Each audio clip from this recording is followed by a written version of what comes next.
जिला कोटपुतली बहरोड में पुलिस में अंतर्राष्ट्रीय स्तर पर साइबर ठग की वारदात पंजाबी देने वाले मास्टरमाइंड को गिरफ्तार किया है।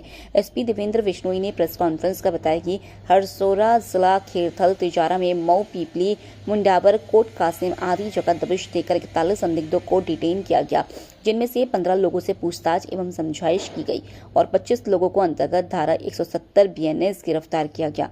पूछताछ में सामने आया कि इलाका थाना बानसूर कोट कासिम मुंडावर व अन्य क्षेत्रों के कई लोग कंबोडिया में रहकर फ्रॉड कर रहे हैं। पुलिस ने मुख्य अभियुक्त सुरेश सेन पुत्र श्री रामदयाल सेन निवासी रामनगर थाना बानसूर जिला कोटपुतली बहरोड को विभिन्न IT एक्ट साइबर पुलिस थाना जिला कोटपुतली बहरोड में गिरफ्तार किया गया है। विराटनगर से न्यूज़ 69 के लिए मामराज मीणा की report.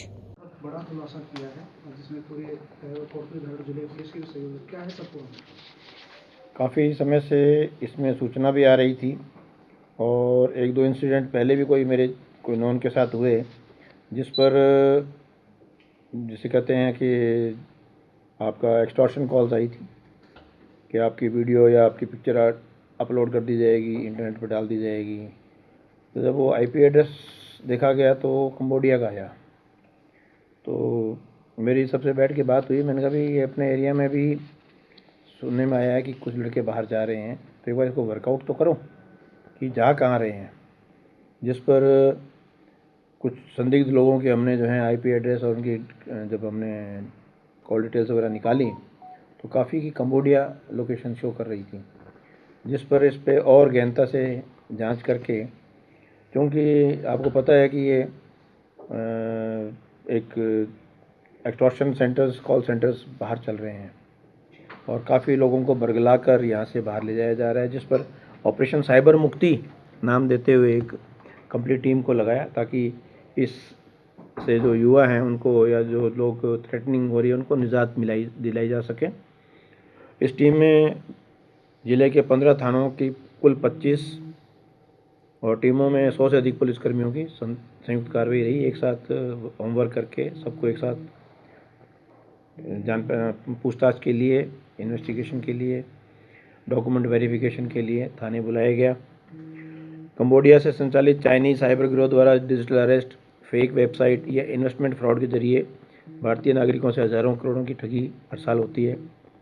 Telegram, WhatsApp, Facebook, Instagram के माध्यम से शेयर मार्केट के नाम पर असली ऐप से मिलते जुलते फेक ट्रेडिंग ऐप भी बनाकर उसमें आपको जोड़ लेते हैं और बाद में आपको अप्स दिखाते हैं। बाद में जब आप अपना पैसा निकालने लगते हो तो वो आपको आउट कर देते हैं। तो ये कंबोडिया स्थित सेंटरों से भी अपने आप को CBI, ED, कस्टम के अधिकारी बनाकर भारतीयों को डिजिटल अरेस्ट और जो है कई साइबर फ्रॉड्स का निशाना बनाया जाता है। इसमें जो मुख्य दलाल जो हमारे हत्थे लगा वो है सुरेश सेन निवासी रामनगर बानसूर का, जिसको कि गिरफ्तार किया गया है। गिरोह द्वारा अब तक सैकड़ों युवकों को कंबोडिया भेजा गया, जिसमें अकेले बानसूर से लगभग 50 के करीब युवक शामिल हैं। अब तक 15 संदिग्धों से पूछताछ में 25 संदिग्ध को 170 BNS में गिरफ्तार किया गया। विदेश भेजे गए युवकों की पहचान व संपर्क प्रक्रिया जारी। अंतर्राष्ट्रीय नेटवर्क व आर्थिक लेन देन की भी आगे जांच करवाई जाएगी। ये पूरा अभियान श्रीमान हमारे रेंज ADG साहब के निर्देशन में और मेरी टीम के द्वारा एडिशनल SP नाजिम अली जी और CO राजेंद्र, CO बानसूर मेगा जी और वे ऑल SHOs। तो इसमें जो पूछताछ से सामने आया कि इलाका थाना बानसूर, कोटका से मुंडावर और अन्य क्षेत्रों से कई लोग कंबोडिया में रहकर फ्रॉड कर रहे हैं। क्या रहे हैं, उनसे करवाया जा रहा है, वहाँ उनको रखा जा रहा है। एक तरह वो भी वहाँ कहीं ना कहीं पहले तो था, लेकिन कुछ सिस्टम उन्होंने भी चेंज किया है।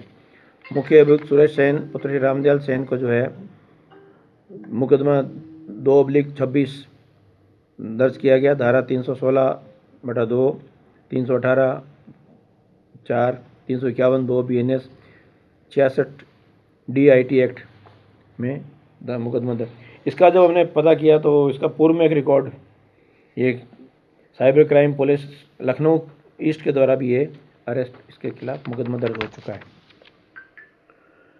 तो ये जो इनकी मोडस ऑपरेंडी है वो ये है कि यहाँ से लड़के को जो है फर्जी पासपोर्ट वीज़ा बनाकर यहाँ से भेजते हैं, लाओस, थाईलैंड और इनके थ्रू ले जाकर कंबोडिया ले जाते हैं। कंबोडिया ले जाकर इनको 15 दिन की वहाँ पर ट्रेनिंग दी जाती है कि कैसे आप कस्टमर से बात करोगे, कैसे उसको जो है धमकाओगे, कैसे उसको प्रलोभन दोगे। और वहाँ पर ये सेंटरों में लगा दिया जाता है और जैसे मैंने पहले बताया, अधिकारी बनते हैं, कोई ईडी का, कोई सीबीआई का, कोई किसी तरह का। और अब तक जो इनसे जो पूछताछ में बात आई है, लगभग भारत, पाकिस्तान, नेपाल और बांग्लादेश के लगभग 1000-2000 युवक युवतियाँ वहाँ काम कर रही हैं। इनको 1000 रुपये अमेरिकी डॉलर जो है मासिक वेतन का इंसेंटिव दिया जाता है और एक्स्ट्रा कोई काम करते हैं उसका भी इंसेंटिव दिया जाता है। लेकिन वो रखते क्योंकि हिंदी भाषी हैं, क्योंकि यहाँ की भाषा में काम साउथ वालों के लिए, साउथ इंडियंस को रखते हैं, तो वो लोकल डायलेक्ट वाले लोगों को ही वहाँ पर रख कर काम करवा रहे हैं। तो ये एक बहुत बड़ा नेटवर्क चल रहा है, क्योंकि साइबर अपने आप में अवेयरनेस का काम है। तो मेरी आपके माध्यम से कोटपुतली के वासियों से अपील है कि विदेशी नौकरी वाले किसी भी एजेंट पर बिना सत्यापन के भरोसा ना करें। Passport, visa, company offer letter व वर्क परमिट की अनिवार्य जांच करवा लें। बिना लाइसेंसी एजेंट के माध्यम से विदेश जाने से बचें।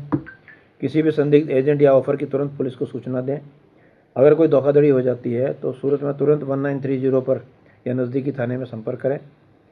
कंबोडिया, लाओस, वियतनाम, म्यांमार आदि देशों में जाने वाले युवा अतिरिक्त सावधानी बरतें। जिला पुलिस की फर्जी एजेंट या गलत तरीके से विदेश जाकर साइबर फ्रॉड करने वालों के खिलाफ हमारी निरंतर कार्रवाई जारी रहेगी। युवाओं से भी अपील है, विदेशी नौकरी के नाम पर लालच में ना आएँ और पहले एजेंट, नौकरी व दस्तावेजों का सत्यापन अवश्य करवाएं। तो सर अभी तक इनसे कोई राशि कोई बरामद हुई या कोई सीज करवाई हो, ऐसा कोई टारगेट आया हो अपने सामने? नहीं, राशि तो एग्जैक्ट ही है ना कि सारा कंडक्ट वहीं से हो रहा है। जी यहाँ से तो आपने अपने, हमारा तो मेन मकसद ये है कि कर तो इंडिया में रहे हैं पूरे में, जी जी लेकिन अपने यहाँ के युवक दिग्भ्रमित होके बाहर चले गए। उनके घर वालों को बुलाकर उनको हमने समझाइश की है कि भाई आपके बच्चे वहाँ पर इन कामों में लिप्त हैं और इतने लोगों के जो है पासपोर्ट और वीज़ा इन्होंने बनवा रखे हैं। तो ये कुछ जाने की फिराक में कुछ वहाँ जा चुके, तो कम से कम घर वालों को ये तो पता लगे कि उनके बच्चे कर क्या रहे हैं, उनको पता ही नहीं है। तो कितनी लिस्ट कोई सामने आई उस लिस्ट में, कितने लोग फंसे हुए हैं सर? क्या आपने मैं बताया ना, बानसूर के 50 के करीब तो युवक बानसूर। हाँ जी, कोई पीड़ित भी सामने आया? तभी तो मुकदमा दर्ज हुआ है। FIR तो पीड़ित 6-7 है इसके अंदर। सर मुक्त जो सुरेश वो कितने टाइम से इससे जुड़ा हुआ था? पूर्व में इसका मुकदमा लखनऊ में दर्ज हो रखा है, तो काफ़ी टाइम से लग रहा है। सर अभी इनको बानसूर से और कंबोडिया तक पोर्ट करने की प्रकृति क्या थी? इनको उधर नौकरी के लिए लिया जाता था या कोई और दूसरा कारण? विदेश भेजने के नाम पे वहाँ रोज़गार दिलाने, आजकल फर्जी वेबसाइट्स बहुत हैं कि साहब आप जो है धन कमाएं, विदेश में नौकरी करें, हम एजेंट के थ्रू मार्फत जो है, फिर इनको जो है फर्जी कॉल से इनके बना के लेटर्स और इनको बैठा देते थाईलैंड। वहाँ उनका एजेंट मिल जाता है कि हम आपको कल लेके जाएंगे, परसों लेके जाएंगे, फिर उस रास्ते से इनको ले जाके कंबोडिया और वहाँ इनके पासपोर्ट जब्त कर लेते हैं वो। इसमें बताया ना मैंने कि इसमें जो है हमने कुल जो पूछताछ की है वो तो 15 संदिग्धों से पूछताछ की और 25 संदिग्ध 170 BNS में गिरफ्तार किए हैं। बाकी मुकदमे में तो इसको साइन कोई लिया है अभी। सर ये कोलंबिया जाते थे तो ये ग्रेजुएट पोस्ट जैसे लड़के ग्रेजुएट होते थे या किस तरीके की पढ़ाई? ये तो अलग अलग नौकरियों के नाम पे झांसे हैं, कोई भी नौकरी का झांसा विदेश में काम का, हर तरह से प्रलोभन है ये तो बच्चे सर को। साथी पत्रकार ने कहा है कि जोड़ा छाप भी चले जाए तो ऐसे में साइबर का काम तो कर नहीं सकते, ग्रेजुएशन जोड़ा छाप तो वो फिर वो लेता ही नहीं ना, वो तो पढ़े लिखे को जो इस काम में जिसको ये लाया कि मैं नौकरी करूं, जी टेबल जॉब, डेस्क जॉब होती है ना कंप्यूटर वाली और इस तरह के लोग ले। सर इसमें युवक की थे या युवतियां भी थी? अभी तक हमारे पास यहाँ युवतियों के नहीं आए, लेकिन कॉल सेंटर्स पे नॉर्मली कई बार अमूमन युवतियाँ भी काम करती पाई गई हैं। सर इसमें कोई फर्जी ऐप्स या वेबसाइट भी सामने आई है सर, जिससे जांच में थी? हाँ, वेबसाइट्स हैं इसमें कई, लेकिन वो अलग अलग, वो एक्चुअली क्या है कि आप चाहे गूगल पे चले जाएं, जो फर्जी वेबसाइट है वो पहले खुलेगी, ओरिजिनल वेबसाइट बाद में खुलेगी। मैं पहले जब अजमेर SP था वहाँ पे भी इस तरह एक फर्जी वेबसाइट में उसको जोड़ के ऐप में कि साहब हम फलां मल्टी शेयर्स कंपनी के हमारे हम काम करते हैं, जोड़ लिया, अगला पैसे लगाया गया, लगभग 1 करोड़ 60 लाख रुपए लगवा दिए उसके, कुछ खुद के कुछ लोन लेके। बाद में उसने जब पैसा वापस निकालना चाहा, स्टार्टिंग में छोटा इन्वेस्टमेंट करते हैं वो तो क्या करते हैं, ये रिफंड कर देते हैं, आपके 5 के 15 कर देंगे, आपको यकीन हो जाएगा। फिर उस ग्रुप में जो जुड़े हुए हैं वो ये कहेंगे कि साहब मेरे इतने आ गए, वो क्या मेरे इतने आ गए, वो क्या मेरे इतने आ गए, तो आपको लगता है जब इनके आ रहे हैं तो मेरे भी आएंगे। तो फिर वो आपको प्रलोभन भी देते हैं। कई बार क्या करते हैं, आपने जो अमाउंट लगा दी उस अमाउंट को कहेंगे साहब हमने आपके बेनिफिट के लिए एक ये शेयर और निकला इसमें लगा दिया, और इसमें आप इतना लगाने के लिए इतना पैसा और लगाना पड़ेगा। तो पैसा अब वो विड्रॉ मांगता होगा, नहीं नहीं अभी तो आपका नुकसान हो जाएगा, इतना और लगाओ उसके बाद आपको पैसा मिलेगा। तो उन्होंने जब जाकर उन कंपनीज़ की वेबसाइट पे जाके चेक किया तो उन्होंने बताया कि हमारी वेबसाइट ही नहीं है। तो ये फर्जी वेबसाइट के माध्यम से ये काम। मैं एक और मामला जानता हूँ कि बच्चों ने जो है, कोई मेरे नॉन थे वो बॉम्बे पढ़ रहे थे, वहाँ उन्होंने लिकर ऑनलाइन परचेज, उनका था बिल्कुल क्रेडिट से पैसे, आपको 20% रिबेट मिलेगी।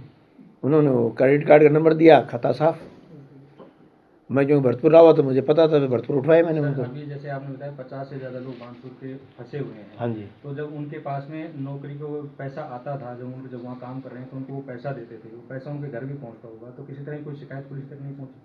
नहीं, पैसा तो अब ऐसा है, आज मान लो मेरे अकाउंट में पैसा आ रहा है, मैं मेरे घर वालों को जो है फ़ोन पे कर देता हूँ, तो शिकायत कौन करेगा? आपने कहा सर कि उनके पासपोर्ट वहाँ जब्त कर लेते हैं। सुनने में आया क्योंकि वो वहाँ से निकल नहीं जाए, एक तरह से बंधक बना लेते हैं उनको, काम कर मजबूरी में काम करना पड़ता है। वापसी का जैसे आपने जो पीड़ित समझा है उनकी वापसी की उसमें एक हमारे पास शायद पीड़ित भी आया है जो पहले वहाँ रह चुका है, और वो यहाँ उसी ने हमारे को इसका काफ़ी खुलासा किया। तो उसकी आइडेंटिटी हम थोड़ा बता नहीं सकते। सर कुछ परिजनों ने ये आरोप लगाया कि पुलिस ने केवल पासपोर्ट बनाने के नाम पे ही हमारे बच्चों को उठाया, ऐसा कुछ हुआ है? हम तो पासपोर्ट के नाम पे ही तो उनको लाए कि पासपोर्ट आपके यहाँ तो दिखाइए हमारे को। और पासपोर्ट बने हुए हैं उनके, फर्जी बने हुए हैं, वीज़ा फर्जी बना के उन पासपोर्ट पे उनको भेजना चाह रहे हैं, वो हमको आगाह करना चाहते हैं। सर जिस तरीके से आपने यहाँ तक पहुँचे हो तो आपने बताया $1,000 यानी कि 80,000 रुपये महीना कमाते थे, तो उनकी फैमिली बैकग्राउंड भी इस तरीके का दिखा कुछ? आप वो अभी जांच पड़ताल करेंगे, उनका लाइफस्टाइल कैसा है, कितना पैसा वहाँ से इनको जो बताते हैं कि इतना पैसा दे रहे हैं, इनफैक्ट यहाँ कितना पहुँच रहा है उसको भी चेक करना ज़रूरी है। Thank you.